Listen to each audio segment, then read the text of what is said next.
Hello everyone, rhythms of rhyme के unfiltered talk में emergency और इंदिरा गांधी के कैरेक्टर के आसपास की फिल्मों की सीरीज में हमने पिछली वीडियो में बात की थी 1975 की फिल्म आंधी के बारे में। और आज हम रिव्यू करेंगे 2025 की फिल्म इमरजेंसी को। हम कोई भी फिल्म देखते हैं तो उसका पहला नहीं तो दूसरा पर्पस तो एंटरटेनमेंट होता ही है।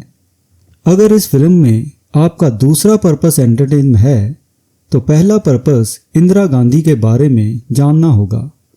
पर इस फिल्म के अंदर आपको ढेर सारा प्रोपेगेंडा भी मिलेगा जो कि इन दोनों एलिमेंट्स के ऊपर भारी पड़ेगा। उनके बचपन का छोटा सा रोल करने वाली चाइल्ड आर्टिस्ट इम्प्रेस नहीं करती। उनके अपनी आंट विजयलक्ष्मी के साथ कड़वाहट भरे रिश्ते को दर्शाने के लिए सीन्स में क्रिएटिव फ्रीडम लेना समझा जा सकता है।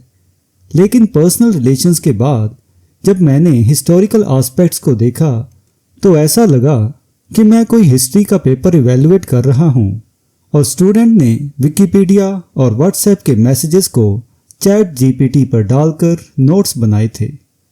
किसी भी लीडर को बड़ा बनाने के लिए उनकी पीआर टीम उनके लिए बड़े बड़े एडजेक्टिव यूज कर सकती है। वैसा ही इंदिरा गांधी की पीआर टीम ने किया, उनको आयरन लेडी बताकर या India is Indira and Indira is India जैसे स्लोगन बनाकर।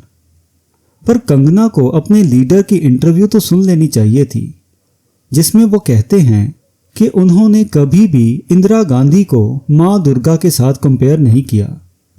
जिन लोगों को पहले से ही नेहरू के पॉलिटिकल डिसीजंस के बारे में व्हाट्सएप यूनिवर्सिटी से नॉलेज मिल चुकी है, वो ये देखने क्यों जाएंगे कि असम को चाइना के कब्जे से बचाने पर नेहरू इंदिरा से कितने नाराज थे। एक्स्ट्रा इन्फॉर्मेशन चाहिए तो नेहरू के पिता मोतीलाल को इंदिरा को सत्ता की डेफिनेशन समझाते हुए देख सकते हो। और इसके बाद शुरू होता है एनसाइक्लोपीडिया ऑफ इवेंट्स। हमने देखा है कि आमिर खान ने लाल सिंह चड्ढा में ऐसा ही कुछ किया था, एक डायरी बना दी थी इवेंट्स की। इसी तरीके से इमरजेंसी में भी सभी कैरेक्टर आपके सामने ऐसे आते हैं जैसे आप इंस्टाग्राम पे किसी एक चैनल की रील्स को स्क्रॉल कर रहे हों। वो कनेक्टेड तो हैं पर सीन्स एस्टैब्लिश नहीं हो पाते। फिल्म में एक जगह पर कंगना में प्रियंका की झलक आती है और सिर्फ एक इमोशनल सीन में वो इंदिरा जैसी दिखती है। बाकी पूरी फिल्म में वो एक साइड एंगल से कभी लॉन्ग शॉट्स और कभी क्लोजअप्स में उनके जैसे प्रोस्थेटिक नाक को ही दिखा पाती हैं। उनके डायलॉग डिलीवरी की बात करें तो कंगना दो एस्पेक्ट्स के बीच में झूलती नजर आती हैं। ऐसा लगता है कि इंदिरा की आवाज की पैरोडी बनाने के लिए किसी सस्ते डबिंग आर्टिस्ट को चूज किया है और कुछ सीन्स में उनकी आवाज में बेस आ जाता है जो कि इफेक्टिव तो लगता है पर वो कंटिन्यूटी नहीं बना पाता। और रिचर्ड निक्सन के साथ बात करते करते एक सीन के बीच में ही अचानक डबिंग आर्टिस्ट को उठाकर कंगना बैठ जाती हैं और बेस टोन में बात करने लगती हैं। सपोर्टिंग रोल्स में आर.के. धवन का रोल सबसे इम्प्रेसिव है।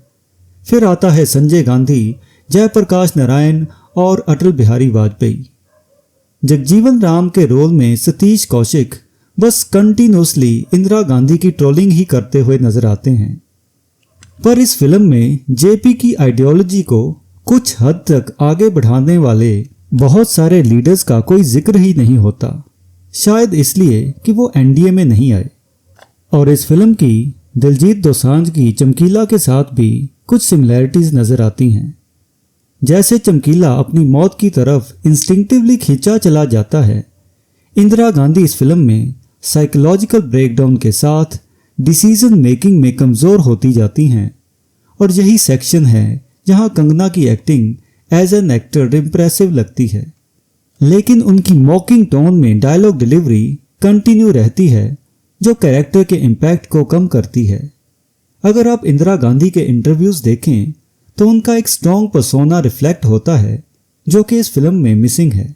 और इमरजेंसी के दौर की बात करें तो इसमें इमरजेंसी के कुछ इवेंट्स तो देखने को मिलते हैं पर फिर भी बहुत कुछ मिसिंग है। जैसे एमनेस्टी इंटरनेशनल के 1,40,000 अरेस्ट के फिगर में से 40,000 अरेस्ट पंजाब से हुए थे, जिसका कोई भी मेंशन फिल्म में नहीं है। और जरनैल सिंह भिंडरावाले के मामले में फैक्ट और एलिजेड र्यूमर्स को वैसे ही मिक्स किया गया है जैसे बाकी फिल्म में किया गया है। और म्यूजिक की बात करें तो जेपी के स्लोगन से इंस्पायर्ड गाना सिंहासन खाली करो कि जनता आती है ड्रामेटिक इफेक्ट क्रिएट करता है, लेकिन अगर लिप सिंकिंग के बजाय ये गाना बैकग्राउंड में होता तो उसका इम्पैक्ट कुछ अलग होता। और फाइनली इंदिरा गांधी की भाषण देने की स्टाइल को बहुत कम यूज़ किया गया है, और वो भी एक कॉमिक सीन में। उनके ऑनलाइन इंटरव्यूज़ और स्पीचेस उनकी एक अलग पर्सनैलिटी पोर्ट्रे करते हैं। तो ऑल इन ऑल ये फिल्म इंदिरा गांधी की मौकरी पर उनको एक वीक और इनडिसिसिव कैरेक्टर पोर्ट्रे करने पर ज़्यादा फोकस करती है।